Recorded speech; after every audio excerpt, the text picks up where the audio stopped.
Tribuners, kita kembali lagi di acara Smart Game. Seperti biasa, kita telah menghadirkan narasumber yang pastinya anak muda, keren, berprestasi, yang siap menghadirkan kisah inspiratifnya kepada kita semua. Bersama aku Risya, senang sekali hari ini kita kedatangan tamu yang sangat inspiratif ya Tribuners ya. Sosok muda yang berhasil meraih prestasi sebagai winner Putri Hijab Fluencer Sumatera Utara 2025.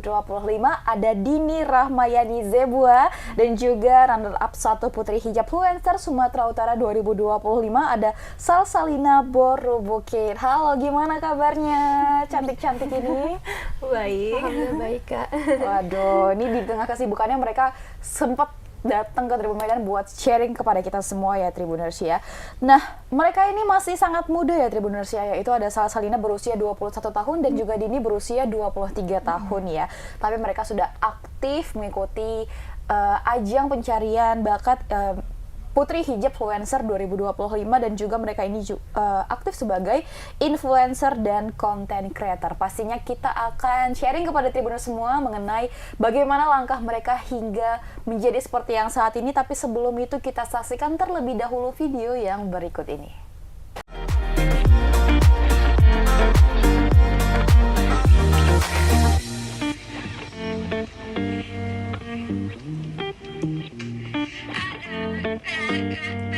Sama-sama. Gimana menurutmu? Itu dia. Inilah dimana. Menurut kamu, adab seperti apa yang paling penting yang dimiliki adalah menjaga diri dari pergaulan. Untuk NPP 15. NPP berapa? 15.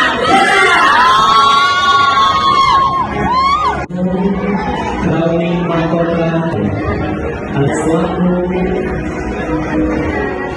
tempat.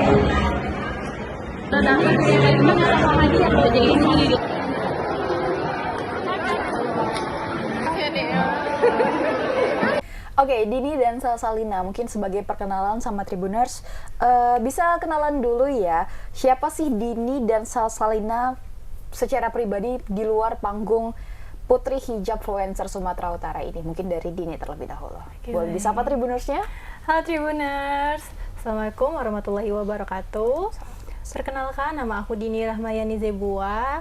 Nah, kalau di luar Putri Hijab Fluencer Sumatera Utara, aku berkegiatan sebagai influencer dan memang jadi KOL di salah satu brand di Kota Medan.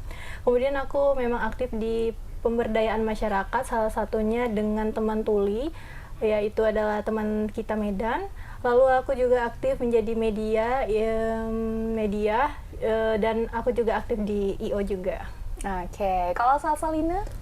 Halo Tribuners, sebelumnya perkenalkan, aku Salsalina Borobukit, aku suku Karo. Nah, kebetulan aku merupakan mahasiswa di Universitas Muhammadiyah Sumatera Utara yang di jurusan manajemen. Nah, selain itu aku juga aktif dalam organisasi kampus, yaitu himpunan mahasiswa, dan juga aku aktif dalam atlet basket di kampus aku gitu. Dan juga aku juga ikut kegiatan-kegiatan dalam pemberdayaan masyarakat dan yang lainnya. Oke, berarti aktif juga ya di luar kampus. Baik, nah kalau boleh flashback sedikit nih, apa yang membuat kalian berdua itu tertarik nih untuk ikut Putri Hijab Fluencer Sumatera Utara 2025? Mungkin dari Salsalina? Dari aku sendiri, kenapa tertarik untuk ikut Putri Hijab ini? Karena sebelumnya aku itu udah ada kenal salah satu dari winner ya, winner mungkin bukan winnernya tapi juara 3-nya. Dan aku lihat kayaknya tuh kegiatannya itu Masya Allah bermanfaat banget gitu. Jadi aku tuh pengen walaupun berhijab tapi aku pengen tuh aktif gitu untuk masyarakat, terjadi inspirasi juga. Makanya itu aku tekunin diri aku buat cari tahu dan ikut ajang ini gitu. Oke, kalau Dini? Nah, kalau Dini sendiri tuh Kak, Dini kebetulan anak pengembangan masyarakat Islam di Winso. Oke, di kampus ya? Dan Dini tuh tertarik banget memang sama dunia pemberdayaan perempuan. Oke. Nah, awalnya Dini tuh sebenarnya ikut ini tuh bukan sebelum misalnya nyoba 1 tahun gitu, Oke. enggak. Dini tapi udah memang 3 tahun terakhir, Dini memang fokusnya mau jadi putri hijab ini Oh, gitu. oke. Berarti Makanya ini persiapannya selama 3 tahun? Iya. Oh, matang sekali berarti ya. Pantas Pantas jadi jadi winner. juara. Oke. Iya, makanya Dini tuh sebenarnya bukan hanya mempelajari tentang bagaimana catwalk aja atau tentang pijan, tapi Dini juga mempelajari apa sih masalah dari perempuan ini, apa sih yang bisa dibawa sama perempuan. Makanya Dini ya, ini yang Dini lakukan sebelum jadi putri hijab itu. Makanya tertarik banget. Oke. Nah, setiap kompetisi kan tuh ada perjuangan ya, teman-teman ya. Nah, mungkin tantangan terbesar apa nih yang kalian hadapi selama kompetisi kemarin? Dari Dini? Tantangan Dini ya, Kak. Sebenarnya karena awalnya Dini itu termasuk yang kurang aktif kegiatan, Kak. Oke. Awalnya sih Kak, kalau SMA Dini tuh aktif, tapi semenjak COVID itu benar-benar menghancurkan banget ya, banyak yang rata-rata jadi introvert gitu kan. Nah, salah satunya Dini. Jadi tantangan Dini tuh pertama nggak punya teman, terakhir juga jadi introvert parah gitu kan, sampai nggak mau keluar rumah. Nah, Dini tuh harus mampu menyesuaikan apa ya namanya energi kita tuh kan, karena Betul. udah apa gitu, terus harus ketemu sama orang baru dan harus mencoba cari zona nyamannya gitu, cari zona zaman. Terus Dini coba cari-cari kegiatan yang bisa mendukung Dini untuk terus-terus bersosialisasi Oke. dan bisa jadi brandingan Dini ke depannya nanti sih untuk ini gitu. Berarti setelah hancur-hancuran moodnya selama COVID ya, kehilangan jati diri nih, seorang Dini bangkit kembali. Iya. Kalau dari Salsalina? Kalau dari aku sendiri sih tantangannya mungkin yang pertama bagi waktu ya Kak, karena kan aku juga aku juga selain aktif dalam kampus, organisasi, aku juga kebetulan kerja di announcer halte bus listrik gitu. oke. Jadi mungkin tantangan aku selain bagi waktu juga, aku juga baru pertama kali dalam dunia modeling. Jadi aku belum ngerti catwalk karena kan sebelumnya aku main basket terus kan, tomboy gitu. Jadi mungkin dalam catwalk ini aku tuh kayak bener-bener baru pertama kali beli heels, terus di rumah juga bolak-balik cara jalan yang benar Oke. gitu, dan itu sih tantangan yang terbesar. Cuma aja sih. Berarti tahun ini menjadi tahun pertama kalian untuk mengikuti ajang putri. Iya benar. Wah, ada dua-duanya langsung menjadi juara 1 dan juara 2, hebat sekali ya. Nah, Dini ini berhasil menjadi winner, sementara Salsalina menjadi runner up ya. Nah, prestasi yang luar biasa. Menurut kalian apa makna dari pencapaian ini, baik untuk diri sendiri maupun para hijabers di Sumut? Dari Salsalina? Bagi aku selain prestasi yang luar biasa, ini untuk ikut putri hijab ini aku jadi makin membuka wawasan aku ya Kak. Kayak ternyata di luar sana itu banyak yang harus dibenarkan, mulai dari sosialnya, mulai dari perempuan yang kayak dibilang Kak Dini, dan dari putri hijab ini juga ngajarin kalau kita itu sebagai perempuan itu bukannya hanya diam di rumah, tapi kita bisa membawa perubahan positif di dunia luar gitu kan. Nah, selain itu juga menurut aku ini bukan hanya sekedar kayak jadi runner up aja, enggak. Ini juga untuk tantangan aku untuk ngasih tahu nih sama hijabers lainnya kalau kita itu sebagai perempuan itu bukan cuman sebagai yang di rumah diam diri, tapi kita bisa membawa hal yang positif bahkan melampaui dunia gitu. Wow, melampaui dunia. Keren. Kalau Dini? Tadi sedikit nyinggung tentang ini ya, apa namanya, tantangan gitu ya. Jujur Dini pas dinyatakan jadi winner, Dini shock Kak sampai seminggu. Dini Gak percaya Dini? Iya, Dini kayak bukan gak percaya sih Kak. Setiap apa yang Dini dapatkan itu Dini merasa bahwasanya ini harus menjadi suatu tanggung jawab gitu. Jadi waktu membawa Sumatera Utara ini Dini shock sampai seminggu, nggak mau ngehubungi orang, nggak mau dihubungi. Iya, bener-bener susah dihubungi loh Kak. Bener sakit dia katanya. Karena shock tadi itu ya? Oke. Saking shocknya. Nah, jadi Dini ngerasa kalau putri hijab ini tuh bukan hanya tentang ajang kecantikan atau ajang, tapi Dini tuh kayak pengen ini menjadi suatu tanggung jawab di mana banyak orang yang bisa mendengar Dini gitu. Bukan berarti Dini membuat orang itu patuh ya, tapi contohnya kayak Dini tuh buat teman tuli. Jadi Dini tuh mau di mana Dini berdiri, misalnya di putri hijab ini Dini berdiri, teman tuli itu juga bisa mendengar apa yang Dini ucapkan. Jadi bukan hanya teman biasa aja gitu. Pengen bermanfaat oleh orang banyak banget dan merasa tanggung jawab. Putri hijab influencer itu kapan didirikannya? Tahun 2015.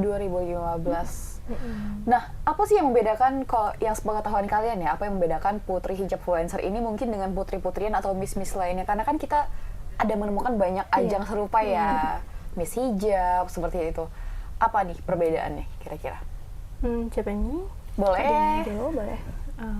Kalau yang Dini, sepengetahuan Dini ya Kak, kalau putri hijab ini tuh awalnya dia putri hijab Kak, Oke. namanya putri hijab, tapi diganti jadi putri hijab influencer, yang mana kan putri hijab dan influencer, Oke. menginfluence, mengajak masyarakat gitu.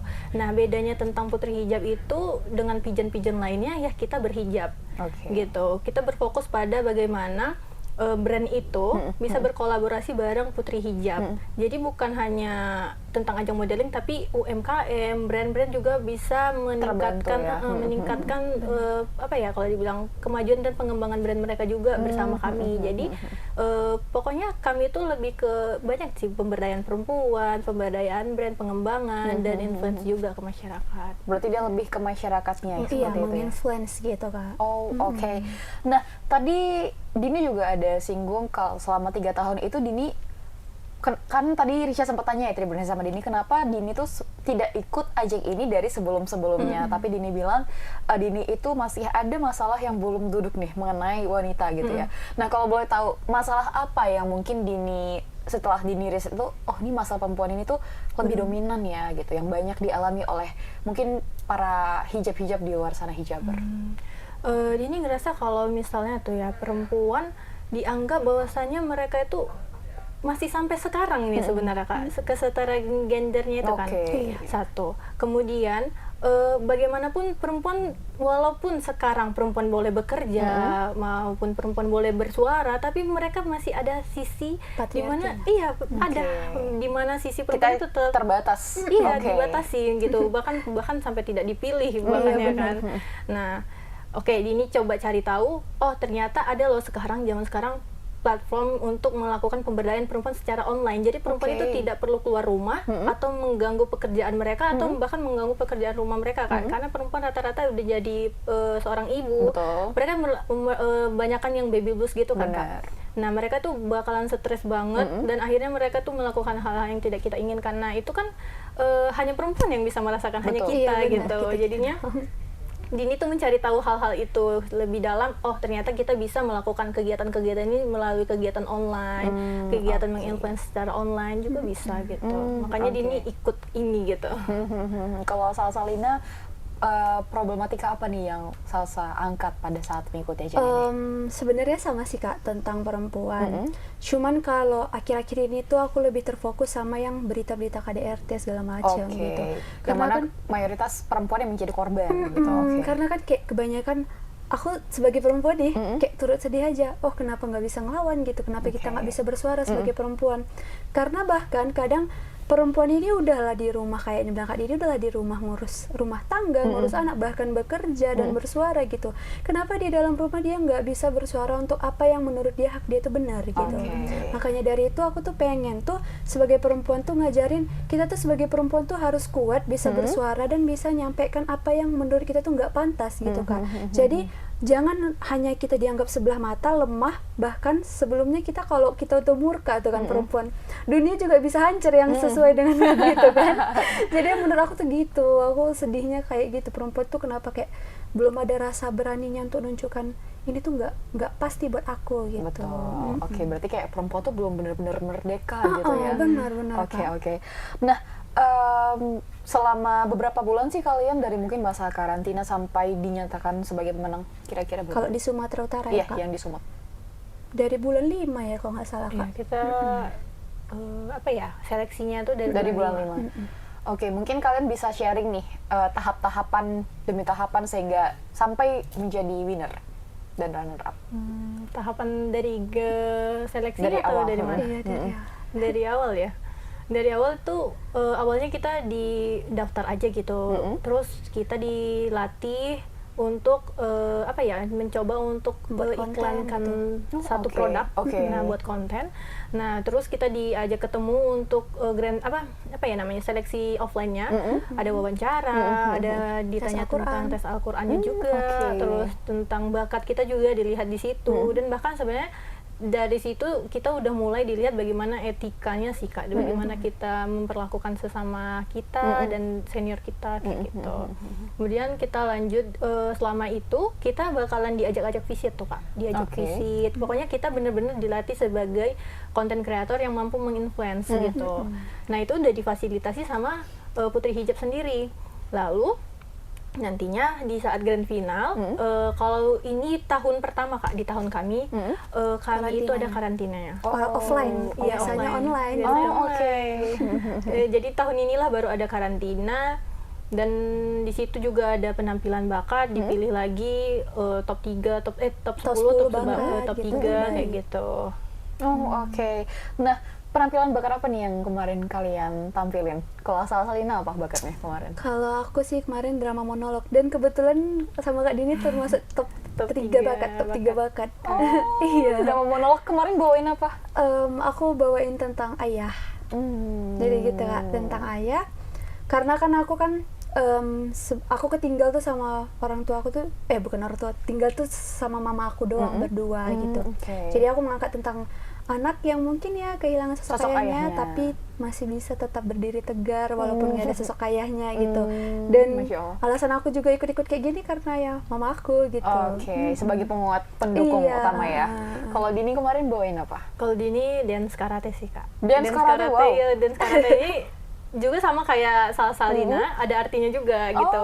Dini tuh ada yang menganggap bahwasanya perempuan belajar tentang bela diri gitu, tapi mereka tetap menganggap ya perempuan itu masih lemah gitu. Jadi di saat dance itu Dini pura-pura jatuh di depan umum, Dini pura-pura jatuh yang benar-benar panitia nggak tahu sama sekali, sampai bikin mereka panik, hampir ditolong.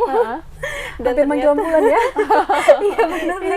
Dan ternyata itu acting Dini, kayak Dini menunjukkan ternyata perempuan itu dilihat lemah, tapi ternyata perempuan itu Bisa walaupun bangkit. bela diri bisa bangkit. Ya, jadi bakat Dini tuh bukan hanya nampilin bakat aja gitu, ada artinya juga. Wah, unik sekali ya. Dini tuh terinspirasi dari mana sebenarnya? Apa karena memang Dini sebelumnya karate atau gimana?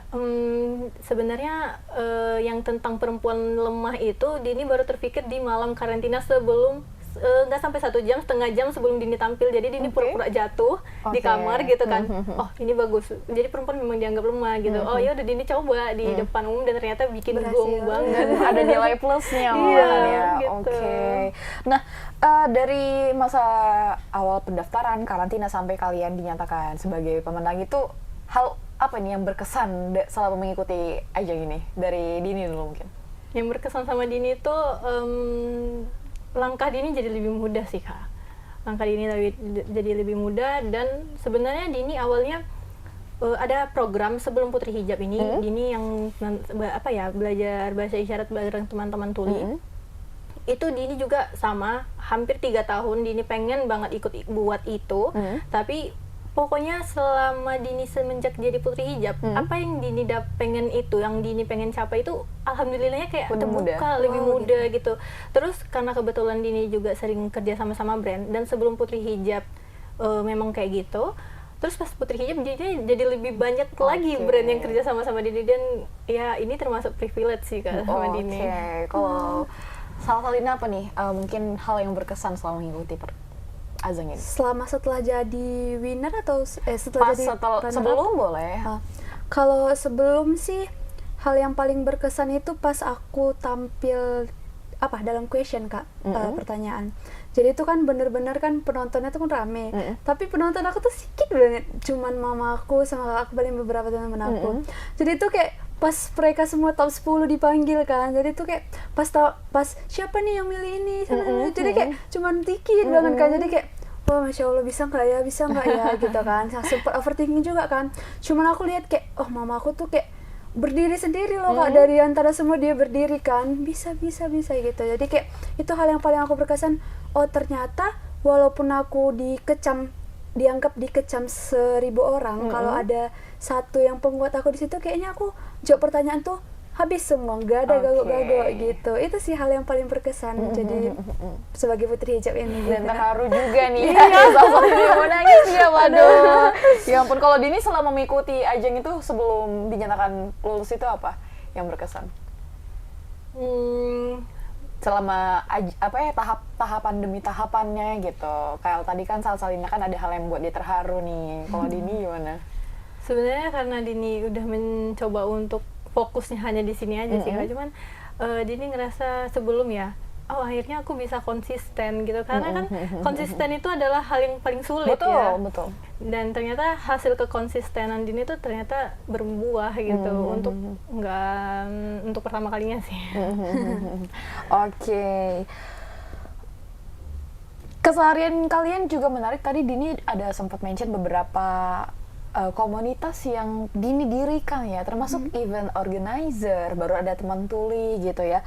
Nah, gimana nih kalian bisa menyeimbangkan aktivitas? Kayak Dini juga tadi mengaku kelabakan ya, agak kelabakan karena ada kegiatan dari Putri Hijab ini, terus komunitasnya juga bukan cuma satu gitu. Gimana nih menyeimbangkan kegiatannya, waktunya? Gitu ya. Kalau Dini, kegiatan Dini itu Dini usahakan semaksimal mungkin untuk dia tetap di waktu yang kosong, tidak mengganggu Putri Hijab sama sekali, karena bagaimanapun ini juga jadi belajar manajemen waktu juga sih, Kak. Nah, di lain itu kan Dini juga ada IO. IO Dini kan berfokusnya bukan target pasarnya itu bukan untuk orang Medan. Memang event Medan organizer namanya, tapi Dini itu bukan untuk event orang Medannya, tapi untuk brand yang mau datang ke Medan nyari IO kita. Terus Dini juga ada media. Nah, media akhirnya Dini memutuskan untuk ambil satu admin untuk ngehandle, tapi tetap Dini pantau. Dan tapi kalau misalnya ada kerjasama kayak Dini ada dihubungin untuk koordinator media di acara salah satu di Medan nanti cukup besar. Nah, itu Dini yang handle. Jadinya nanti Dini kayak setiap pagi tuh ngurus event Medan dulu, siang Dini ngurus buat teman waktu tuli gitu ya. Kalau misalnya kegiatan kayak gini ya udah tutup dulu gitu, baru nanti malam Dini lihat lagi ya mau ngapain kayak gitu. Oke. Dini gimana sih, masih muda sekali tapi udah banyak komunitas yang Dini dirikan, itu gimana? Apa hal utama yang kayak aku pengen visi misinya lah gitu. Kenapa Dini tuh bisa sampai buat event organizer? Kan itu bukan hal yang mudah ya kalau dipikir-pikir kan. Kita tuh event organizer kan pasti riweh kayak gitu. Tapi Dini tuh berani untuk menjadi pendirinya gitu. Gimana kesulitan hire teman-teman untuk bekerja sama gitu, gimana Din? Itu sih memang sulit sih memang kalau untuk teman-teman ya. Nah, itu adalah sistem yang pengen Dini perbaiki juga sih kan. Karena itu ada hubungannya sama teman, dan ternyata Dini kan sering jadi ketua juga nih, Kak, dulu di waktu SMA sama kuliah gitu kan. Jadi ternyata setelah Dini merasa bahwasanya Dini sanggup membuat IO ini, Dini sanggup memimpin ini dan karena Dini udah terbiasa jadi ketua. Leadershipnya udah bagus ya. Pas Dini coba masuk ke terjun ke dunia pekerjaan, ternyata menjadi ketua itu tidak semudah menjadi seorang founder atau menjadi seorang pendiri gitu. Ternyata ada loh perbedaannya gitu. Kalau misalnya di organisasi kan kita berteman gitu kan, kita nggak sok, kita masih bisa menegur gitu ya. Nah, kalau kita di IO ini, Kak, atau misalnya di dunia usaha kerjaan manapun jadi founder, misalnya dia teman kita gitu, kita negur itu langsung nggak enak. Terus gimana kelanjutan kita? Apakah kita harus tidak berteman lagi itu bagaimana gitu kan? Gimana pun itu hal yang harus diperbaiki juga sih kan, Kak. Terus apa lagi tadi, Kak? Motivasinya apa nih? Motivasi Dini. Sebenarnya Dini memang ujung-ujungnya tetap Putri Hijab. Ujung-ujungnya bagaimanapun tetap Putri Hijab ya. Itu tujuan utama. Karena IO Dini, media Dini itu baru 2 tahun. Pokoknya ujung-ujungnya Putri Hijab, tapi secara garis besar media Dini itu didirikan gara-gara Dini kemarin tuh pernah kecelakaan. Kehilangan HP, laptop semuanya ya kan. Tapi Dini mikir gini, apa ya yang bikin Dini itu bisa Dini bisa berkembang tapi Dini nggak perlu HP. Apa ya, dan dulu kan masih zaman-zaman COVID ya, kemarin 2 tahun terakhir itu masih COVID. Dan Dini tuh masih introvert. Nah, Dini tuh bahkan nggak mau dilihat sama orang. Jadi Dini tuh kayak ya kameramen kan nggak kelihatan gitu kan.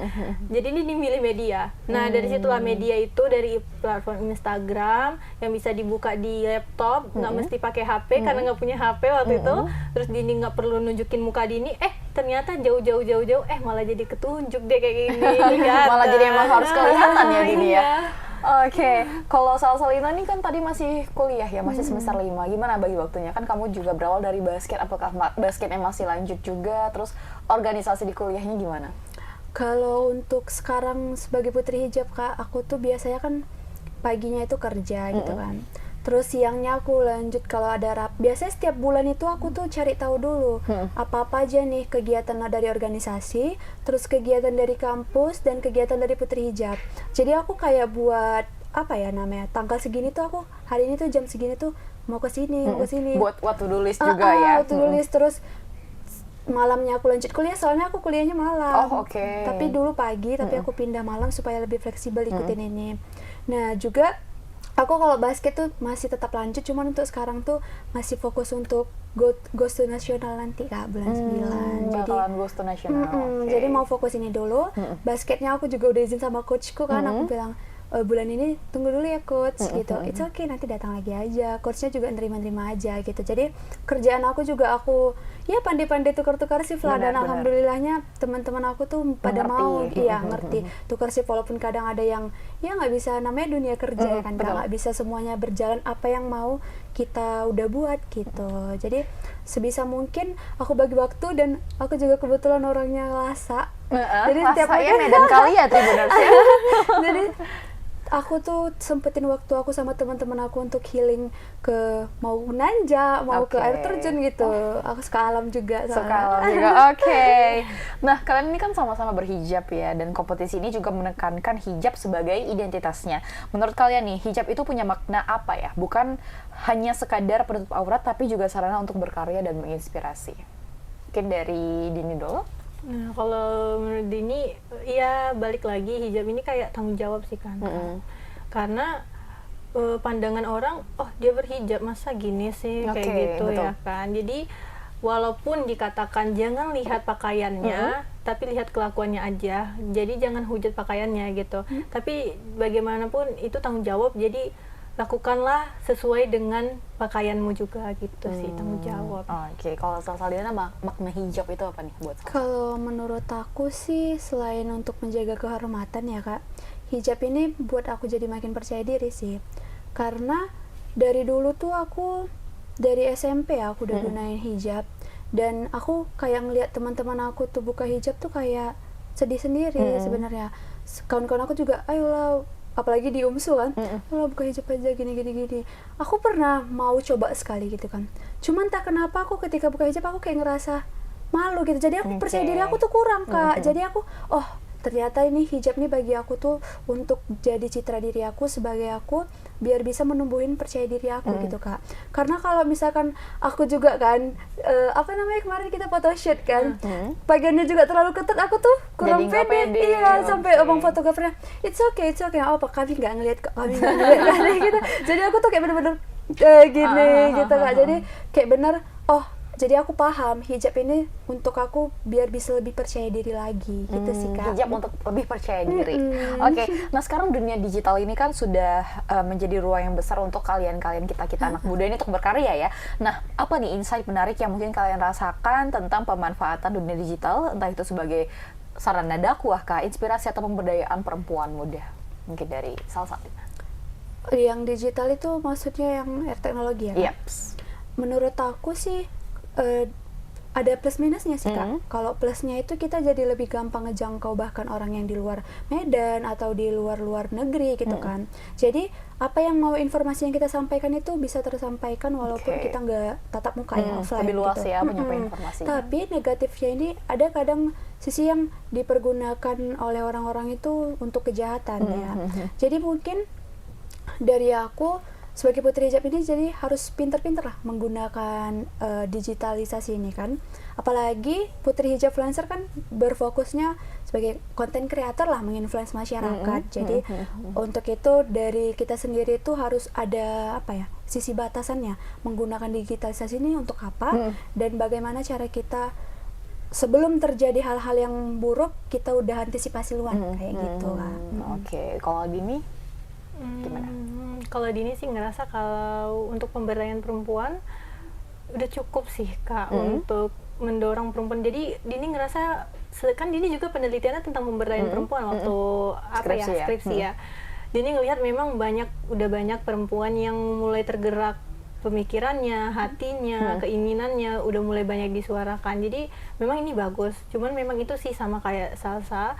Kalau misalnya ada sisi negatifnya, Dini ngelihat banyak banget kericuhan yang diakibatkan dari berita-berita yang terus-terus keluar gitu. Itu menurut Dini sebenarnya gak usah terlalu ditanggapin. Karena kita boleh kita boleh peduli sama itu, tapi jangan sampai menyakiti perasaan orang lain atau hal-hal yang lain-lain segitunya sih. Provokasi ya, jangan sampai memprovokasi juga gitu. Mau influence tapi dengan yang negatif gitu ya. Jangan sampai yang kayak gitu. Jangan sampai kayak gitu. Nah, kalau bicara inspirasi nih, siapa sosok yang menginspirasi kalian buat tetap semangat sampai ada di titik ini? Dari Dini siapa? Pertama, Dini itu mau nangis. Aduh. Semangat. Nanti kita ambil tisu ya sama abang operator ya. Okay. Boleh tisunya ya, Bang? Pertama sih papa mama. Orang tua pasti. Papa mama. Oke. Awal-awalnya Dini tuh kayak sendiri gitu kan. Papa mama itu kayak kurang ini sih, memang kurang mendukung. Karena Dini pramuka, jadi papa mama nggak setuju gitu kan, agak jantan banget dulu gitu kan. Mungkin ngerasanya kayak kamu kan dulu nih sangat boyish gitu ya kali ya. Tapi semenjak Dini jadi ambasador Gojek dan menang kemarin, di situ Dini kayak ternyata papa mama seneng banget gitu kan, sampai dibikin status kayak gitu. Jadi itulah yang menginspirasi Dini. Terus yang kedua memang satu lagi tuh Yura Yunita. Teh Yura. Kenapa itu? Ada apa dengan Yura Yunita? Karena sama, ternyata Yura itu menurut Dini sama dengan Dini, menurut Dini kan. Karena kami tuh bukan hanya pengen apa yang kami ucapkan itu didengar oleh teman dengar saja, tetapi juga pengen menembus banyak orang termasuk teman tuli. Jadi Dini ngerasa Yura itu cocok banget jadi inspirasinya Dini juga. Dini ya. Kalau Salina? Ya dari tadi udah disinggung juga ya. Mungkin inspirasi aku tuh, jadi sosok inspiratif aku tuh sosok mamaku. Ibu ya. Karena dari kecil juga kan dia yang rawat aku sendiri gitu kan, apa-apa juga berjuang sendiri. Dan kebetulan kemarin tuh waktu SMA tuh mamaku tuh udah nggak bisa yang kerja berat gitu, jadi udah sakit. Nah disitulah aku mulai mandiri, nyari uang sendiri kesana kemari, SMA juga sambil jualan segala macam kan. Jadi jujur ya Kak, dulu bahkan aku pernah sempat terbesit dalam hati aku, ini kalau mama nih udah nggak ada, apalagi ya tujuan hidup gitu kan. So, karena mikir kayak aku juga seberusaha ini jadi anak yang aktif, terus mau membuka diri untuk hal-hal yang positif, tuh jadi orang yang sukses, itu cuman karena mamaku. Karena aku juga kebetulan anak terakhir kan. Jadi mamaku tuh kayak punya harapan yang besar. Kadang dia sholat tuh nangis gitu kan. Aku lihat dia tuh kayak, kenapa sampai nangis? Udah jangan nangis gitu. Iya, pengen banget. Caca sebenarnya ada masalah tersendiri ya kan Kak. Cuman dia bilang kayak pengen banget Caca tuh cepet-cepet sukses supaya bisa tinggal berdua aja, kita kemana-mana berdua aja gitu. Bahkan sampai sekarang tuh aku kerja itu untuk menuhin kebutuhan sama mama aku juga. Kuliah, terus nyari-nyari beasiswa. Kadang juga iri juga kan Kak lihat orang-orang yang dia bisa dibiayain sama ini sama itu gitu. Cuman aku ngapain ngeluh ya. Sedangkan mamaku aja tuh kayaknya yang paling kuat gitu. Dia kesana kemari mau ini, terus dia asal aku ada sedikit prestasi dia nangis, walaupun kadang dia orangnya keras kan, walaupun kadang namanya kami tuh mirip banget Kak sifatnya. Jadi sering banget panas tuh di rumah kan. Jadi jangan-jangan bukunya mirip. iya kan. Pakai baju kadang nggak kenal ini siapa gitu. Karena sama-sama mirip, sama-sama panas, tapi sama kayaknya sifat kami tuh sama-sama pejuang yang keras gitu. Jadi ya mungkin satu-satunya sosok inspiratif aku yang sampai sekarang buat aku jadi semangat untuk berubah jadi hal yang positif itu mamaku. Wah, dua-duanya sangat menginspirasi kita ya Tribuners ya. Nah mungkin boleh kalian kasih pesan nih buat perempuan muda di luar sana yang masih ragu mungkin ya, tapi sebenarnya ingin tampil percaya diri dan berkarya dengan hijab ya. Mungkin dari Dini dulu. Halo teman-teman Tribuners. Aku cuma mau bilang sama kalian, jangan ngerasa kalau kalian itu tidak bisa berkembang, tidak bisa menembus apapun yang ada di dunia ini. Kita bisa, kita kuat, dan kita hebat, walaupun kita itu berhijab. Dah. Oke, kalau dari Salsalina ya? Halo Tribuners, pesan aku untuk wanita yang ada di luar sana, jangan pernah takut untuk menyampaikan apa yang ingin kita sampaikan. Karena gak ada pendapat yang salah, semua pendapat itu benar dan tergantung perspektif masing-masing orangnya. Maka dari itu kita sebagai perempuan harus berani untuk menyampaikan hak-hak wanita dan apa yang menurut kita gak benar. Karena sesungguhnya perempuan itu bisa menguasai dunia lebih dari apapun. Waduh, keren sekali. Nah terakhir nih, mungkin setelah ikut dari ajang Putri Hijab Influencer Sumatera Utara, apa goals yang ingin kalian capai? Dari Dini? Dini pengen ketemu Gupsu sih, Kak. Oh, oke. As simple as ketemu Bapak Bobi Nasution ya. Karena Oke. Dini ada tagline sendiri dari Putri Hijab. Tagline-nya itu perempuan berkolaborasi, perempuan beraksi, sumut berkolaborasi. Waduh, ini kita bantu tag Pak Bobi ya, Pak Bobi. Ini ada penerus bangsa yang muda yang berprestasi yang ingin bertemu nih Pak ya. Semoga suatu saat bisa ketemu ya Dini ya. Amin. Tapi dalam waktu dekat kalian akan menuju ke nasional ya. Iya benar. Maunya oke. sebelum nasional tuh jumpa gitu kan. Kalau Ya, dari karena- Salsalina? Kalau aku sih goalsnya di Putri Hijab ini, aku pengen ini Kak, karena yang kemarin itu baru viral yang tentang raya itu, kesehatan itu, aku tuh pengen aku bisa ngediriin suatu apa ya, Wadah? wadah untuk pemberdayaan masyarakat yang anak-anak yang terlantar gitu. Oke. Pengen aja gitu. Pengen mendirikan itu ya. Oke, nah sejauh mana nih persiapan kalian menuju nasional nanti? Ayo. Dari siapa nih? Boleh bebas siapa? Dari saya saja deh. Itu aja. Kalau dari aku sih mungkin persiapannya ya mungkin mental dulu ya Kak, karena kan di sana kan pasti ketemu sama orang-orang yang Masya Allah luar biasa banget ya, apalagi dari luar-luar Sumatera Utara. Dari mental, terus yang pastinya dari fisik juga harus jaga kesehatan Betul. segala macam, dan pastinya mempersiapkan wawasan, memperluas wawasan lagi supaya Banyak di sana- belajar ya? supaya di sana juga kita nggak bingung mau nyampein apa nanti. Oke, kalau Dini apa persiapannya Din? Dini sama, mirip sama Salsa, mempersiapkan mental, wawasan, sama Dini juga mau belajar bahasa isyarat juga, karena oke. ya begitulah tujuan Dini tuh bukan hanya pengen teman dengar yang dengar, tapi juga teman tuli ikut merasakannya. mendengar. Jadi nanti kayaknya Aduh, kayaknya ada waktu sesuatu grand nih. final nanti teman-teman tuli bisa nengok nih. Yeay, bisa diakses ya sama teman-teman tuli Iya, ya. bisa diakses, oke. diusahakan. Terima kasih banyak ya, sangat menginspirasi sekali nih cerita kalian berdua pada hari ini, dan semoga ceritanya dari Dini dan Salsalina itu bisa menginspirasi Tribuners ya, agar bisa lebih semangat lagi, khususnya buat teman-teman yang berhijab. Tidak ada halangan ya buat kita untuk terus maju. Terima kasih banyak ya Dini dan Salsalina sudah menyempatkan waktunya untuk hadir buat sharing kepada Tribuners. Terima kasih juga buat Tribuners yang udah tonton sampai habis. Jangan lupa saksikan Smart Gen setiap hari Minggu di YouTube dan juga Facebooknya Tribun Medan. Kalau begitu, saya Risha, narasumber beserta kru yang bertugas, pamit undur diri. Bye Tribuners, assalamualaikum.